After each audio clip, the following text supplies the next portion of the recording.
Good afternoon, everybody. Paul Higgins, September 25th, 2024, CALPADS Q&A. I'm a data analyst supporting CALPADS.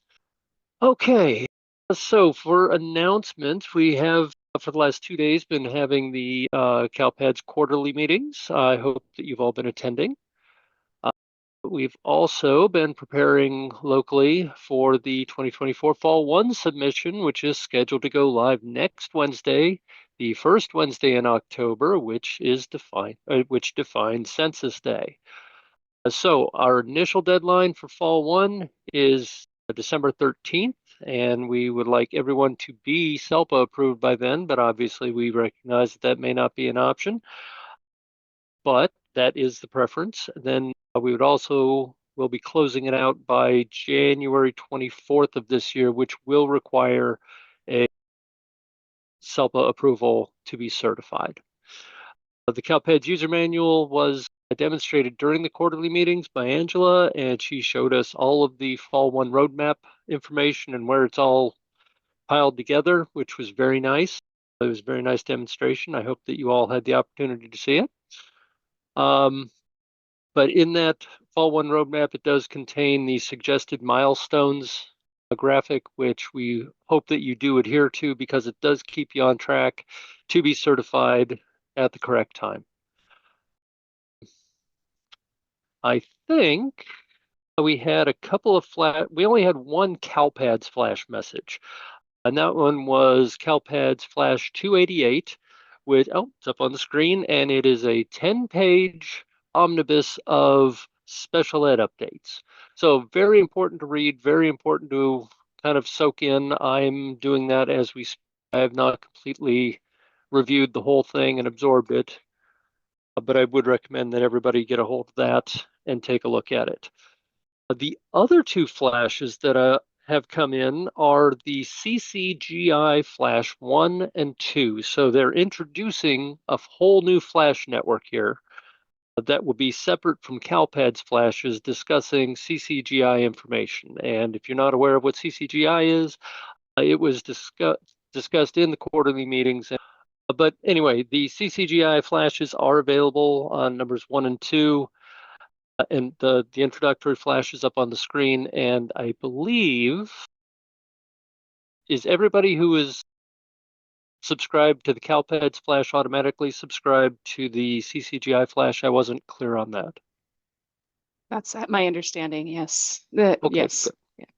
Okay, good. So hopefully there won't be any extra action needed by any of you to get these flashes. So that's that for you.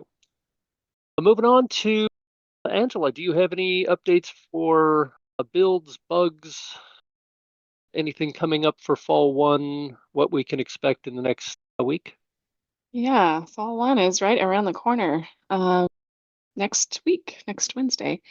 So we did have a release go in yesterday, so the top box there is correct and up to date. Unfortunately, we still have some ODS and extract defects outstanding. I did want to call out direct certification for those of you who weren't on the regionals, that we got a second file in September from DHSS, but the counts were still way lower than we were expecting. And so we are awaiting a third file. I have not heard an update where they are at with that, but it is on that known issue there that the counts are low. It's on the other end, not on the CALPADS end, but we wanted to have it there so you knew that that was a problem.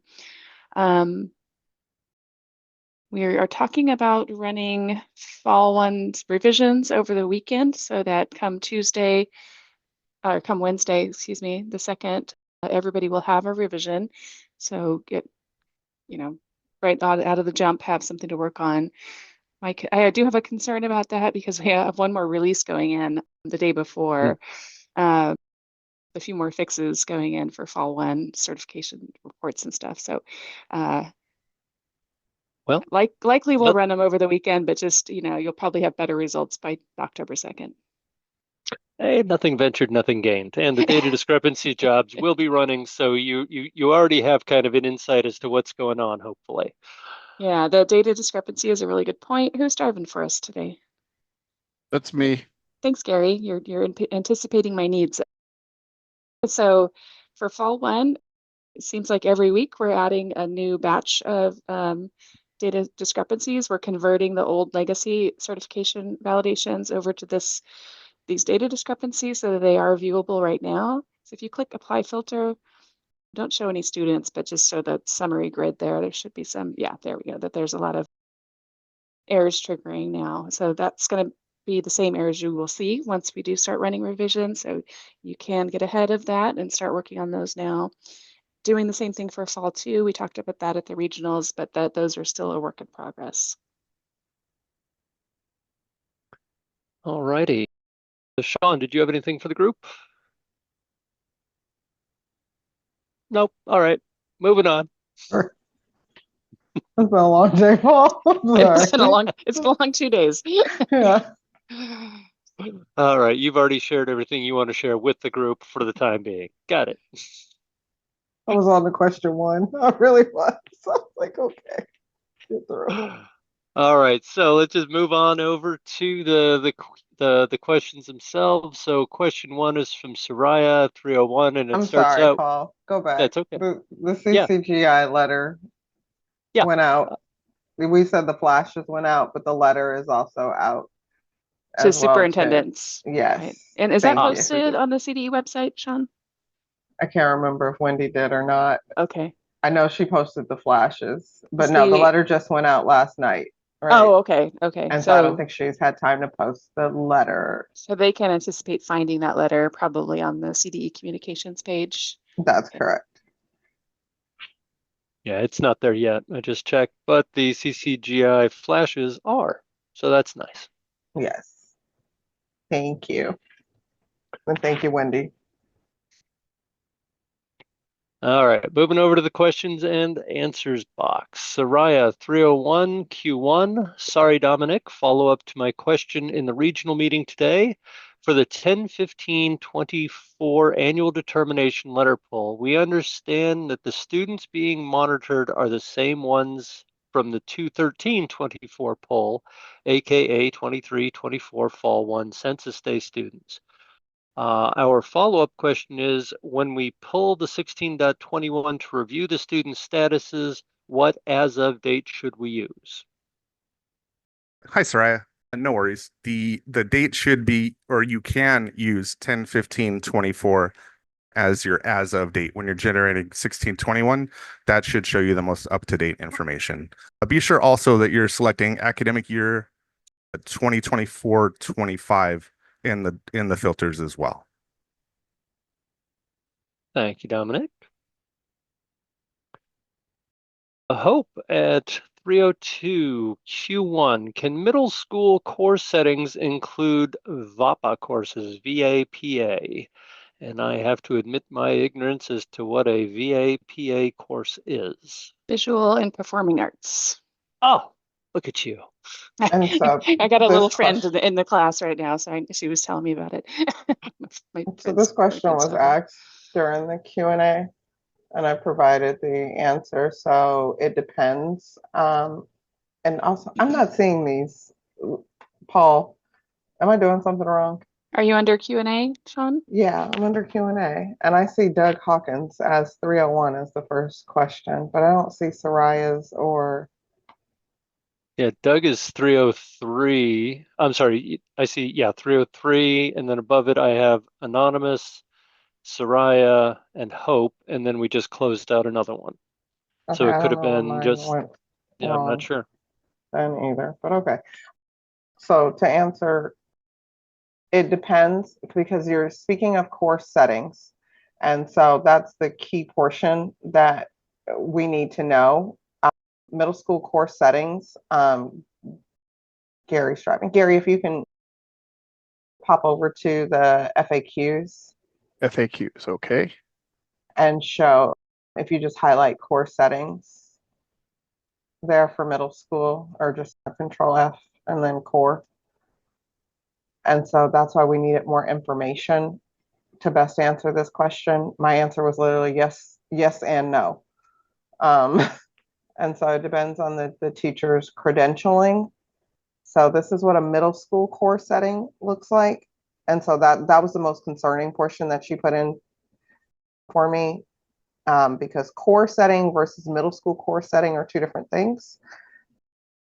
So I just want to make sure that information is correct before we tell you yes or we tell you no. So that's why I asked if you needed additional information, if you could please put in a ticket, including that teacher seed number, along with the course code, the state course code that you would like to use for that. So that way we can give you a definitive yes or no for that course and that specific educator. All right. Thank you very much. Let's see. Soraya, I see your Q2, anonymous at 303 Q1. What is the promising practice for sending over SINF data files to CALPADS? Should we do this bi-weekly? Is there any issue if we are sending over multiple SINF data files before census day to ensure that all the data is up to date as possible? All right, let's take a step back. So Fall 1 reports data as of census day, which this year is the first Wednesday in October is 10/2. So all of the data needs to be in CalPADS using an effective date on or before census day. It can be posted after census day if you use the right effective date. So you can post it on 10/15 saying that, okay, we got this student update on the 1st of September, and I'm just now getting around to doing it. It's dated September 1st, which would be prior to census day, so it would carry forward into census day. And yes, you can be uploading data right now to populate Fall 1. Use your data discrepancy screen. Use the ODS reports to get an idea of what your reporting is going to look like. The ODS reports are not maintained as well as the snapshot reports, but they're there to get you in the neighborhood. And especially used in conjunction with data discrepancies, you are getting a very big insight into what Fall 1 looks like because you know what errors are triggering based on the data you're already uploading, rather than having to wait until 10/2 and then you just suddenly start uploading everything. You don't want that. That's how we used to do things because that's the way they kind of had to be done. We're modifying, we're adapting, we're making things a little bit better. So now you keep uploading that data. And how often? The CalPADS data guide states somewhere, and I couldn't give you the page or title, that CalPADS should never be more than 14 calendar days out of sync with your SIS. So if a change comes in, kid walks into the office and says, "Hi, I moved. Here's my new address." It should be no more than 14 calendar days before that information hits CalPADS. So whatever your business practice has to be to adapt to that, if it's on the 1st and the 15th of every month, you do CalPADS updates, and then you just do a differential file from your SIS, so that way you're not uploading the same data over and over and over again, because that becomes problematic as well. SIMP files are very processor intensive because they are huge. And if you're including every student in your LEA with every SIMP field, that takes a lot of processing that doesn't need to be used. If you can use a differential saying my SIS only extracts the information that's changed in the last 2 weeks, that's a much smaller data set. And you upload that every 2 weeks. By the time you're ready to certify, everything has already been updated and you're ready to go. So yes, do all those things. You should be updating as often as need be to keep the systems in sync. Sending up multiple SIMP files before census day, do it. All those things, yes, get on that. And if you need help, open a service desk ticket and we will help walk you through that. But of course, you'll need to provide your identity at that point because we don't help anonymous people on the desk. All right. Doug, 303. Howdy, Doug. Q1, I am asking for clarification to provide our HR department for sections where there is a vacancy of a position. Am I correct that we are required to report the long-term sub that is teaching on October 2nd as the teacher of record. Yes, you are correct. Gary's navigating to it now. It's in the Fall 2 section of which teachers should be reported on the course section of record for Fall 2 purposes of reporting. Teacher of record is on leave or there is no teacher of record on census day. So yes, you should be reporting both teachers. You should be reporting the teacher that is on leave. Flash 269 highlighted, I think it's 269 highlighted the FTE change for that, and then we reviewed it in the regionals for that FTE for the teacher. So the teacher that is out, they should be reported along with the long-term sub. If they are the true teacher of record, then they should be reported as well for that course. And then they're reported as the long-term sub, though, for their job classification. That's not right for their assignment. Thank you. Who was about to correct me? Love it. Marshall. So what? I was like, yes. All right. Thank you, Sean. I appreciate that. All right, Doug, I see your Q2. Corey, 303 Q1. If a student leaves a district and does not enroll until several months later, 5+, or until the end of the school year after a different district, is it still appropriate to change an E140 to a T160 to clear the ERD?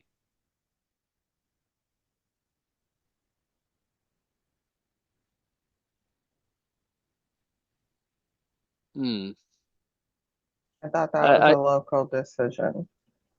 Okay, that actually helps because I didn't have anything to definitively say on that because, yeah, 5 months seems a bit long to go back and say, no, really, they were a transfer. They just got lost along the way. That seems a little disingenuous way to, game the system, but the T160 can also convert into a dropout if they don't enroll soon enough. So you're still playing,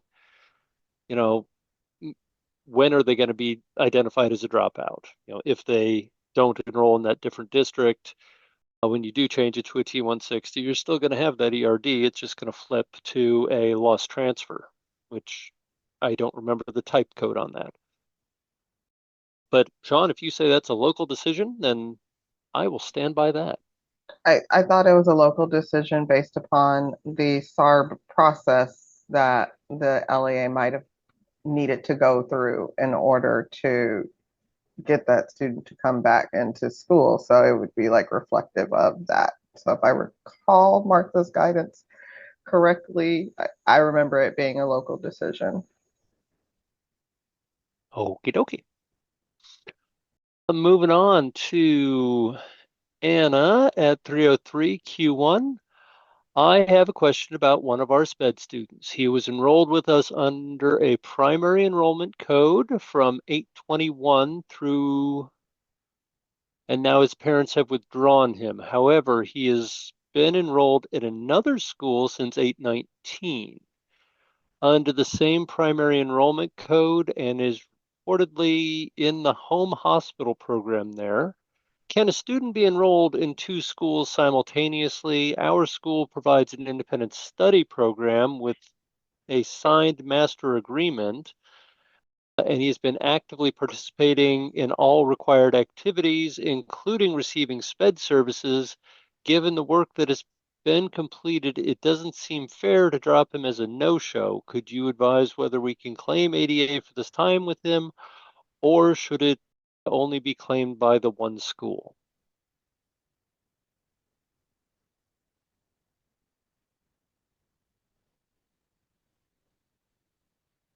Okay. I'm gonna stand as I don't even want to touch that with a 10-foot pole. I was like, okay. So the key here is where I call the enrollment versus the actual attendance. A student can be enrolled in 2 different schools, but it doesn't mean that they're actually attending. So that would be my first question, Anna. If you can clarify that portion, if he's enrolled and are both of these are both of these schools under your LEA is what I guess I'm trying to understand as well too. Some LEAs offer and it's also a SPED student. So have you connected with your special education director? Our SSID enrollment guide actually does this one very well. It lists which schools it lists the definition for home hospital school, but also there are home hospital programs that your LEA may offer. And so in that case, is the student enrolled in your district at possibly 2 schools? Yes, but are they both enrolled as a 10? No, they cannot be. And so it sounds like your LEA is using, based upon this question, it sounds like these are 2 very different and distinctive schools. And so one LEA can be enrolled as a 30 for the home hospital for that short-term enrollment, and your LEA can still be enrolled as the 10. However, I would really consult with your special education director to see what has been determined for this student. They are already a student with exceptionality, and so in order to meet their needs, there may be some inner workings going on where you're not aware of. And Doug makes a really great comment. Thanks, Doug. Your people should talk to the other district people. Yeah, it appears there may be an enrollment error of the other district. That's very well possible as well too. But typically, again, it's normally communicated through the families and the special education like coordinator or case manager, and it may have just not made it to your office just yet. So would I no-show the student? No, I wouldn't. Would I have a conversation first at the local level? Yes. And can it be simultaneous? Yes, but there are parameters around that. I hope that, if not, if you still have questions, please put in a ticket and please provide the student's SSID number. All right. And no, 2 schools, sorry, the last part, no, 2 schools can't claim ADA at the same time. Yeah, you're describing a CCE there towards the end, that 2 primary enrollments exist that overlap, and that needs to be resolved one way or the other. Yeah. All right. Thank you there very much for those answers. And we're going to clear that one out. All right, Catherine, 303Q1, can you point me to the information that shows whether or not we need to provide SPED services, even if a birth certificate has not yet been provided? A link would be helpful. Thank you. So I don't have a link at hand, and I'm also not aware of a specific requirement for a birth certificate in order for a student to be eligible in receiving services. Maybe it's a local requirement for enrollment along those lines. And Sean is shaking her head on that one too. But referring to a presentation from last year that Brandy held, creating and maintaining SSIDs and CALPADS, there's no documentation that's required necessarily.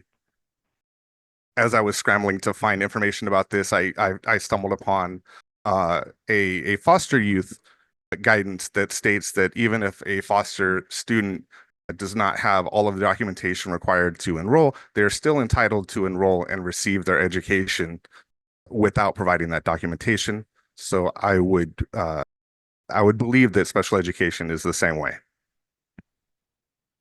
It's going to be based under enrollment, Dom. So yes, that part is correct. Thank you. You're welcome. Thank you. All right. Thank you both. All right, we have another anonymous participant at 303Q1. We have an IEP meeting showing as overdue because the prior school did not enter the correct meeting type on the transaction they sent to CALPADS. What is the correct way to fix this error? Ideally, you contact the previous LEA and they can still, log in and make the correction themselves. If they can't because of GER5 errors, they can always create a temporary enrollment and make the correction right then and there as well, but then remove their temporary enrollment. If they are unwilling or unable to do that, You may, and Dominic, please cut me off at the knees if I misstate this. You can, during the adoption process, replicate it while making the corrections to the MEET data as well. So you I'd say, adopt the plan data and then amend the MEET data. yeah, I'd say you've stolen about 95% of my answer. The one thing, if the previous LEA either won't update their file, I know there are restrictions on whether or not you can delete a particular special education data records based on the overlapping enrollment. So if you don't have an overlapping enrollment for that MEET, which you should not, and I'll ask this back to the panelists, can they do the same thing, create their own temporary enrollment in order to take ownership of the record and modify the MEET record themselves? No, they cannot, because they Okay. would not be the reporting LEA that created it. Okay. So yeah, if they're not willing and able, then I would suggest escalating, of course, up through your school and maybe to your SELPA. And then if that fails, please go ahead and submit a service desk ticket with all the relevant information, and we'll try to get that resolved for you. Perfect. Thank you, Dominic. All right. So I took care of that one. Clear it out. All right. I'm beginning to believe that Anonymous may be gaming the system here and just asking a series of Q1s. I think so. But Anonymous at 3:04. Q1, our SELPA didn't send us a list of students from the annual determination pool, Prong II, and they just asked us to run the 16.21 report and review the data. Is that correct? It seems odd to me that CDE extracted the data on August 20th when the LEAs were told not to send transactions to CALPADS until the rollover on 9/17. So it's strange that your SELPA will not forward the information that they were sent. On those lines, if you want to submit a service desk ticket, we'd be happy to try to help you with that. But that said, your 1621 report will be useful, but you just need to make sure that you're looking at the same students from the original data pool. And then to answer your second question, it being odd that CDE extracted the data on August 20th, remember that these students were already overdue or otherwise had non-compliant data on Census Day 2023. So it's been nearly a year at this point, and in August, it was around 10 months that LEAs had the opportunity to submit up corrective data. So in order to correct those past due meetings, more than likely the data you would be sending up were transactions that would conform to the pre-rollover CALPADS setup and specifications and code sets and everything like that. But essentially, there's been plenty of time. Thanks, Dominic. Moving on, we got Larney at 3:05 Q1. Since RFEP students are now counted by academic year in reference to Flash 277, page 4, is there still a significance to reclassifying students with CBEDS date? How does this Flash impact 1.17, 1.18 fall reporting? I would say that it impacts end of year, not fall one, because it has to do with students who are redesignated during July and August.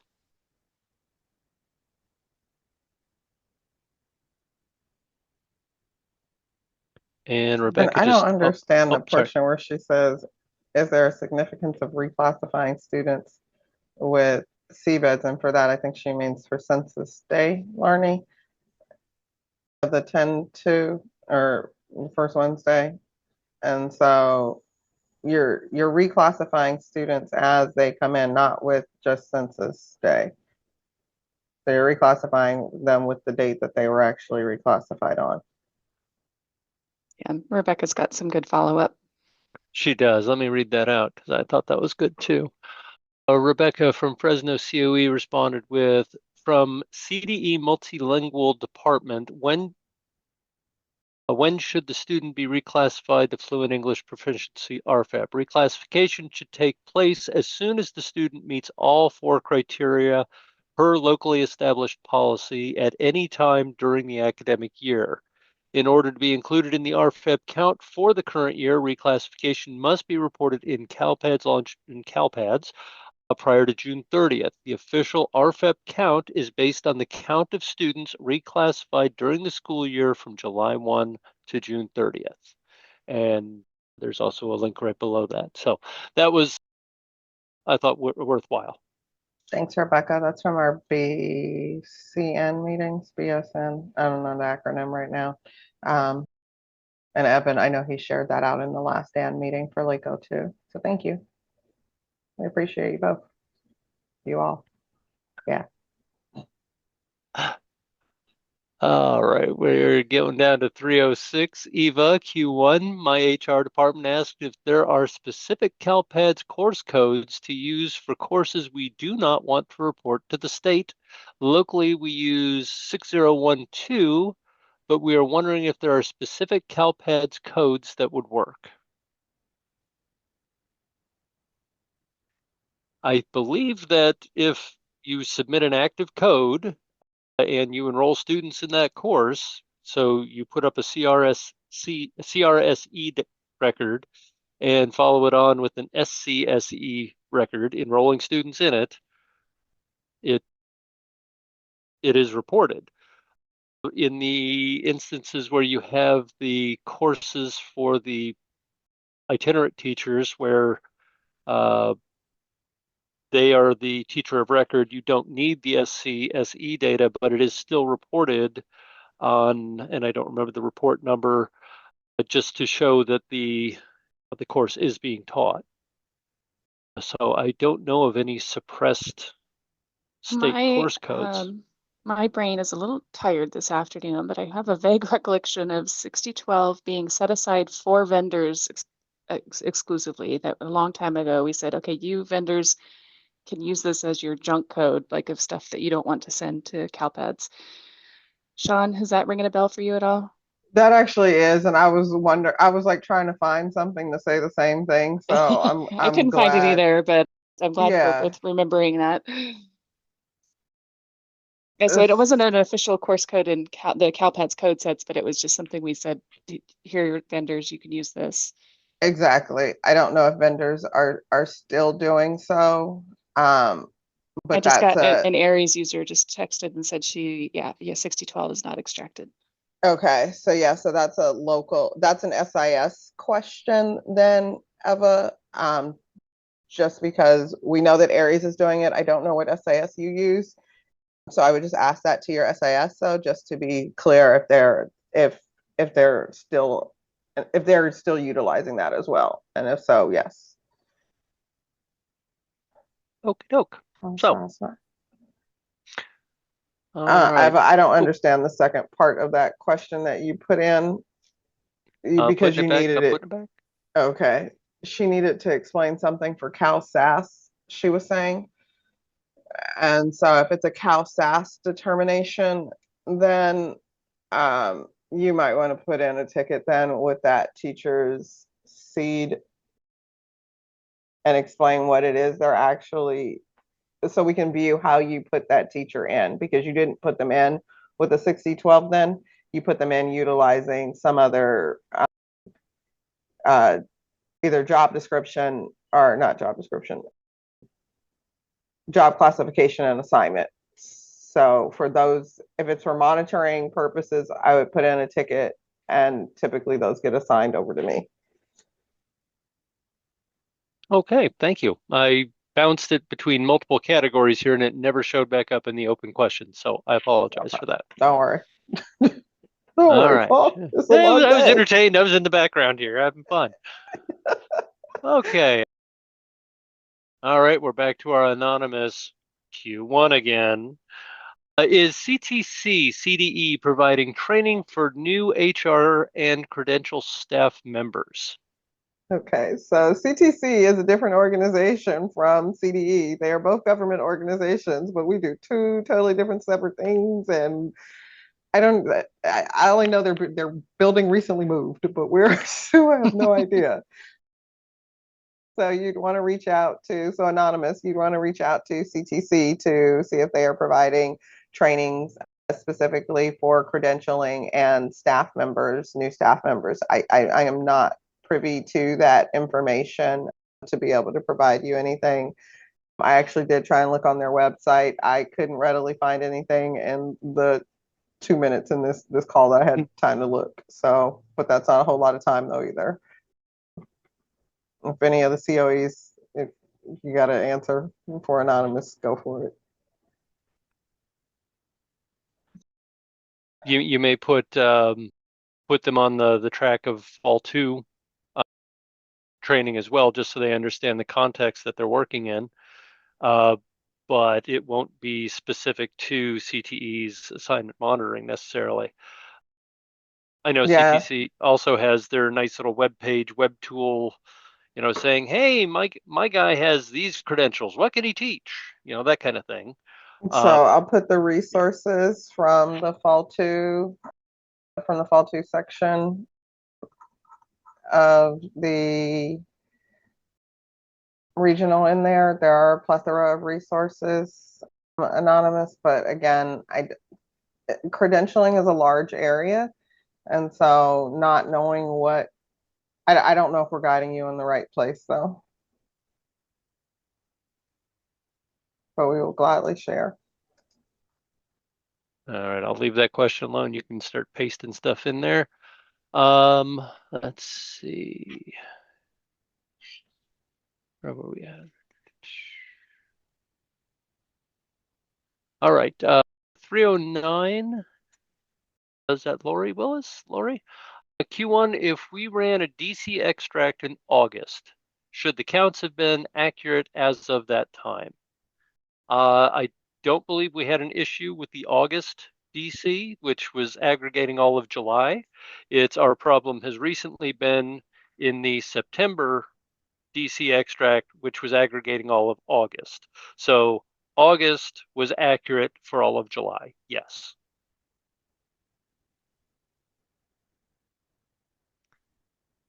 Heidi at 309 Q1. If there is a student who qualifies for TK based on their age, can they be registered into the kindergarten grade level instead? What documentation is needed, if any, for that option? Does the answer change if they've already done a TK grade level as an extended TK, ETK? I thought it meant early TK. Early, extended, kind of the same thing. You're Is it? extending it Oh, okay. because they went in early. Oh. Paul, this was a really long day. Okay. Forgive us, Heidi. Sorry. Can a TK student qualify for kindergarten? That is a local decision. Please be mindful, though, in order for students to collect ADA, they have to be 5 or older. So, and in order to enter kindergarten, they would need to be that age level of 5 then. So ultimately, this is going to be a local decision. This is going to be a local decision. Your administrators decide which students should be promoted or retained. So I can't answer based on that definition there alone. So I would just, is it possible? If that's what you're asking, yes, it is possible. But if it's set in stone for us at CDE, no, it's not. Like I said, that portion is going to be a local decision for your administrators to determine the grade level of the student, and then also knowing their collection and parameters for ADA and entering into that grade level. Thank you, Sean. You're Much welcome. more definitive and complete than I could have done there. All right, moving on to Patty, and to acknowledge Larnie, I see your Q2. Patty down at 311 Q1. We have a question regarding a CEP and the free reduced student and the FRPM status. We use income surveys to determine free and reduced for non-DC students. Are the only statuses that are frozen from year to year the students from year one? If a student has DC status in the second year, can we freeze that status for the remaining years? I am confused about what is frozen and what we have to update each year while we are a CEP district. Gary has it up. And that's the best way I can describe it for them because it's lengthy. And so it depends on if it's a new student coming in, because that's the ones that they should be altering, or that's the ones they should be not altering, they should be adding. And then the extension for the 3 years over it's actually 4 years. It's not really just 3 years. It's the base year plus the 3 years. So I would, can we link this in the chat for them? I don't know who else. Patty, sorry. If we can link this in the chat for Patty, I think that would be the most beneficial for you, Patty, to go ahead and read through. Any guidance for the regional meeting about that the CA has a waiver for the school year. And Natasha, I don't know what you're meaning. Paula was specifically going over for Sunbucks and SEBT. So I would caution on that. That's what I'm saying. That's why I hesitate sometimes to answer a question, because we don't have the full information from you all. And in this just snippet of a question, we might need more information. So if none of these apply to you, I do recommend reading through the flashes regarding SEBT, if that's where you're talking about that collection for the students, if that's why they're being changed. But just based upon CEP, this is the most current guidance for it. All right, that's fair. Thank you. All right, moving down to 317 SIN Q1. How long does it take for the anomaly status to update? Example, CCE count. The anomaly reports still require the overnight processing, don't they? That's my understanding, yes. Yes, okay, so it's once a day, check back every morning. You should have new revisions of those reports.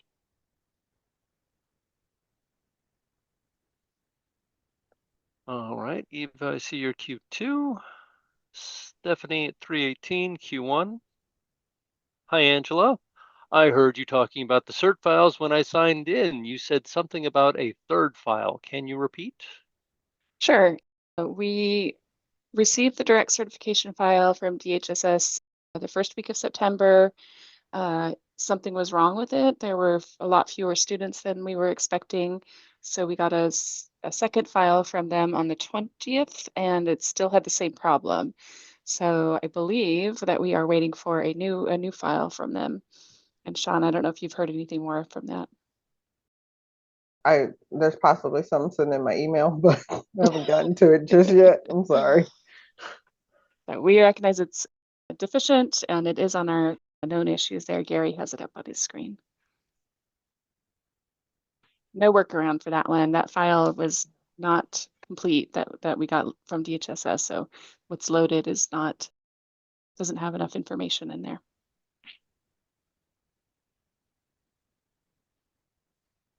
All right, going down to 322, Carol, Q1. I noticed the primary enrollment count on the 1.1 and the total enrollment count on the 1.17 are quite different. Can someone help me understand what each number represents? So I start with the report mapping guides. Sometimes they use different enrollment statuses. 1.1 and 1.17 are supposed to be different. Yeah.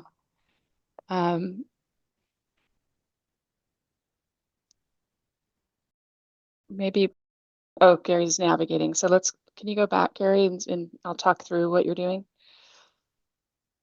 So start on the CALPADS. So how did you get to the user manual?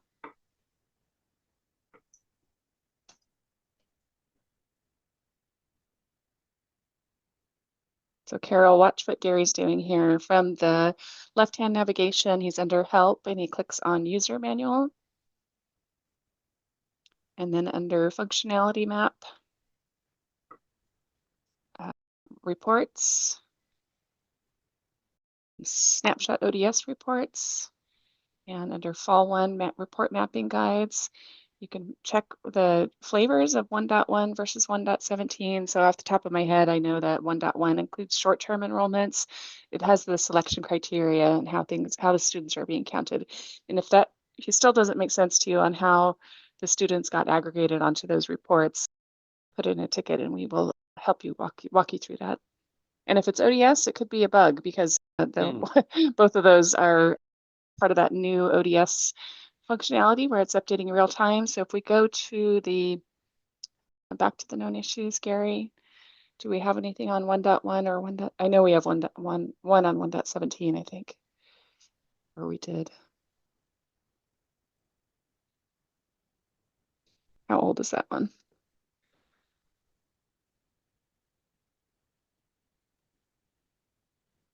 Your screen's too small for me to read it. There's a couple bugs. The first one says six available reports listing migrant programs incorrect inaccurately. The second one, 1.17, secondary enrollments count secondary enrollments excluding primary enrollments. Oh, that might be why the numbers are low on the 1.17. Yeah, so Carol, that defect right there, it makes me nervous that you're comparing the reports because that could be throwing things off right there. I wrote that bug, or escalated it rather, and the scenario was the student was enrolled at 2 schools in the district, probably just taking classes at another school. So the secondary enrollment was showing up on 1.17, but the primary record was missing altogether, which is totally backwards. It should be the other way around. Another thing to add is does the 1.1 exclude students whose 5th birthday is after June 2nd? Thank you, Kyron. Yeah, You're bringing up what I was going to say. Good. That's Yeah. true. Yeah. So if you're back on the 1.17 mapping guide, Gary.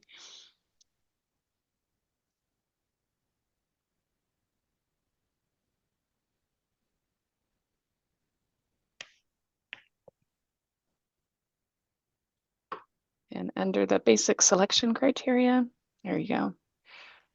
Grade level includes grades TK, but only if they're 5 by June 2nd. So 1.17 by default could potentially have fewer students. All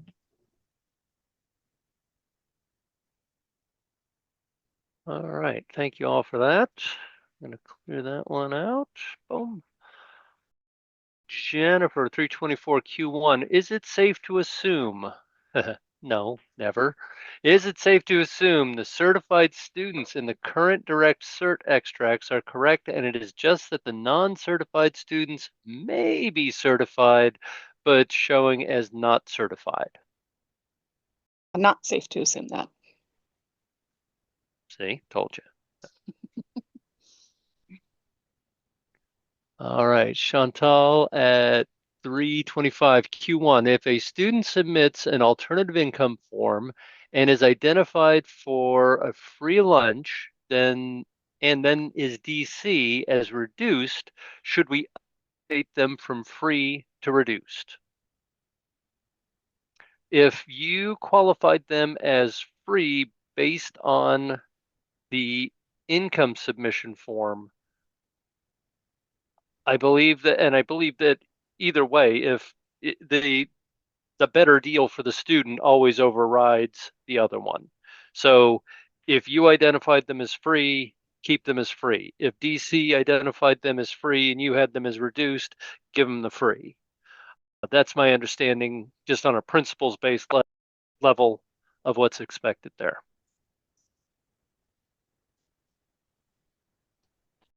Yes, this is stated. Is Nate here? No. Not that he's telling us. Okay. Well, Kyron, if you know, great. But there's that hierarchy kind of like document that Nate always slides in. Oh, it's in the. Thanks, Okay, Kai. I'll look for it. I'll look for See? it. Yay, teamwork. Thank you, Kai. And Right. that one, it states what it's written what you're stating, Paul. Okay, good. Leah, 327 Q1. Is there an expected fixed date for the SINF ODS extract issue? A colleague sent a ticket last week because our district full year by date range SINF ODS extract started rendering incomplete files. E.g., expecting 99,000, getting 75,000. She was told this may be related to a known issue for the SINF.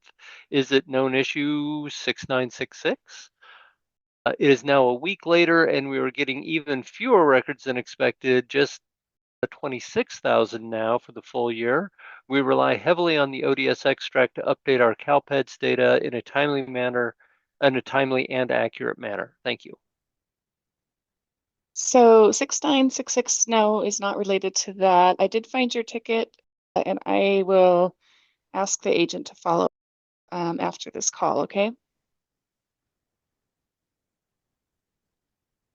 Alrighty, we will get in touch with you there. Jerry, 330 Q1. Hi, Paul. Hi, Jerry. I'm curious if it's possible to get an update flashes prior to the last one in the archives. Flash 209 dates July 2021. For example, flash 158. It was nice to reference when sending emails to schools, school staff regarding student name change guidance. The link is no longer valid, and since it's not on the CDE website, I was curious if anyone in the CDE or CSIS has access to older archive of older flashes. So yes, Jerry, we do have access to the flashes because we have to. The reason why we don't put them up there though is because typically not typically, the flash may contain some useful information, but it also contains other outdated information that we can't legally put up because it's outdated. If there is a specific portion of a flash that you would like, I cannot send you that flash, but I can send you the specific verbiage in which you're looking for that is not outdated. Go ahead and send me. Jerry, don't we see you in the vendor meeting tomorrow? I think so. Send me an email, please.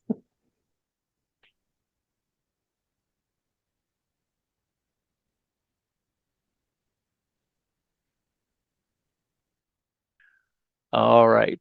Clarissa, 334 Q1. I want to confirm that long-term English learners for 2024 dashboard is based on the initial school enrollment K-12 date calculation and not ELAS equals EL start date. I heard that the number of years to be identified as LTEL is going to be 7, not 6. Is that correct? No.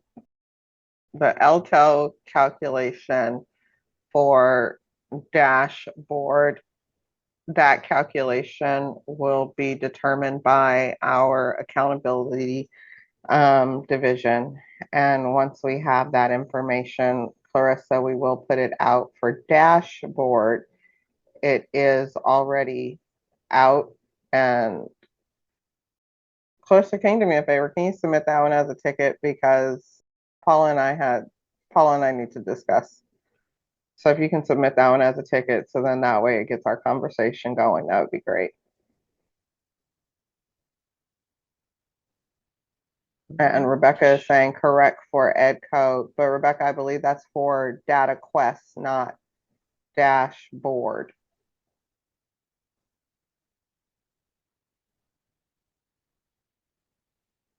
Thank you. There it is. All righty. We are just coming up on we just crossed 4 o'clock. So if anybody needs to drop off, please go ahead. I don't want to waste or take any of your time away. Thank you for coming. And if anybody can stick around, I'm going to continue and try and get through the last of our questions here. I think what we'll do, Paul, is just take it through the rest of the Q1s, and then because they've already had 8 hours of us past 2 days, plus true. to this hour, 9 hours. So tickets for Q2s and Q3s, but let's get the Q1s answered. Yes, ma'am. All right, so we're done with that one. Q3 for Larney. Eva 339 Q1. Hello, I have a student who was born in Mexico and enrolled in California school back on 8/14/2019, but was given a code of no-show and 470. The student came back on 8/24/24 from Mexico. Is this student considered enrolled in a U.S. school less than 3 years? Well, if they were never enrolled, that N470 doesn't count towards that classification because they never attended according to N470. That's what that means. They never showed up, never on campus, never sat a minute in that seat. So you can't start calculating from that time unless there's a subsequent enrollment immediately after that, in which case you're not counting the N470, you're counting the subsequent enrollment. So yeah, they have not been enrolled in a U.S. school. Well, yeah, they have been enrolled in U.S. school less than 3 years. So you can't count any time between 19 and 24. Rebecca 339 Q1, is there a way to extract the CA end of year 3 report 1.21 to only show charter schools? I was trying to look for a filter, but I could not find a charter option. I don't think any of our reports have a charter filter option that I can think of. Yeah, it's not a school type per se. And then it depends on if they're under, because there's the two different types of charter schools, Rebecca, the independently reporting, or if they're under like a district. So I typically I'd tell you to submit a ticket so we could log that and try and make a change. But I don't think that this one can go forward for you. I don't know. We could talk about it. I'd say go for it, Rebecca. Yeah. Doesn't hurt to ask. Yeah, there you go for it. Gary, you are just having no luck with that 1.21. It's not even they want to come up on staging, so I don't know what's going on with it. That's what was happening to me. I was pinging you guys the other day. I was like, every time I try to run a report, it was trying to make me reset my password. Rebecca, yes, submit a ticket for it. Will this one? Yeah, I mean, you Angela, could select, it's under the schools table, the expected schools table. So I think that's going to be an interesting conversation. We have the data in the table. I know it's there, and whether or not we distinguish between if it's an IRC or just a district charter, that might be a discussion. But yeah, plus Rebecca, it's not that easy. It wouldn't be that easy of a change, so it would probably be lower priority because it has to touch every single report. That part. That's why I said it'd be an interesting conversation. I mean, my philosophy on that is like, sure, let's get it logged because at some point somebody's going to say, I need work, right? So here, work on that. I agree. Go for it. All right, so we got that. Can you put it attention? Anybody but me. And attention, Angela. I'll take care of you, Rebecca. Thank you, Rebecca. I'm sorry. All right, come down. All right, I think that cycled out all of our Q1s. Everything else is left is Q2 and above. So if anybody has a Q2 or above out there, just put in a service desk ticket and we will get to you as quickly as we can. I appreciate you being here today and for putting up with us for 4 quarterly regional meetings and an extra meeting today. And we really appreciate you. We love seeing you. That's the whole problem, Anyway, Have a great week. We'll see you next week on the Q&A. I believe the